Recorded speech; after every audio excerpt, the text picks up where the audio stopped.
आता जाऊ द्या, आता जास्त होणार नाही. वैरी गटार योजनेचा प्रस्ताव मी नगराध्यक्ष असताना, आम्ही देवदास भाऊ आम्ही सर्व असताना त्या 2.5 वर्षामध्ये प्रस्ताव तयार केला, शासनाला पाठवलं आणि शासनाला पाठवल्यानंतर सत्ता बदलली.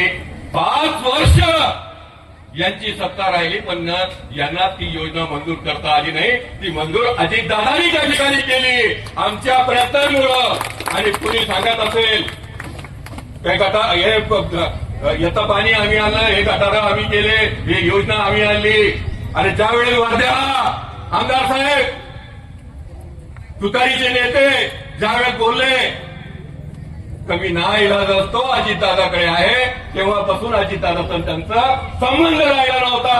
आणि जेव्हा पैसे द्यायची वेळ आली तेव्हा आम्ही सांगितलं, दादा सिंदखेड राजाला तो पैसा चाललेला आहे आणि आम्ही तुमच्या सोबत आहोत. आमदार नसेल पण आम्ही तुमच्या सोबत तो पैसा दिला पाहिजे. दादाने तो पैसा त्या ठिकाणी दिला. या सर्व गोष्टीचं आपण लक्षात घेतलं पाहिजे. तुमच्याबद्दल बोलताना सांगितलं नेत्यांनी 1 वर्षाचा हनीमून आटोपलं. अरे यांचं 1 वर्षाचं असेल, तुम्ही 25 वर्ष हनीमून साजरा करत होता. 25 वर्ष जे काही प्रकल्प तुम्हाला अंत नाही आलं. तुम्ही सांगितलं सभेमध्ये, आज बोलणार नाही, शेवटच्या सभेमध्ये बोलेल. माझ्याजवळ भरपूर मटेरियल आहे, आमच्याजवळ कमी नाही. शेवटच्या सभेची वाट आम्ही पाहतो आहोत आणि त्या शेवटच्या सभेमध्ये, शेवटची म्हणजे प्रचाराची शेवटची सभा, अजून लई सभा घ्यायची आपल्याला प्रकाशराव.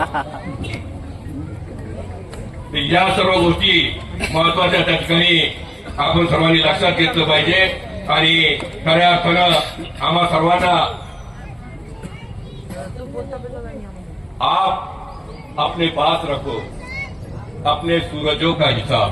काका, आप अपने पास रखो अपने सूरजों का हिसाब. सूरज आणि चंद्र, सूर्य आणि चंद्र. आप अपने पास रखो अपने सूरजों का हिसाब. हमें तो आखिरी घर तक दिया जलाना है, हमें तो आखिरी घर तक दिया जलाना है.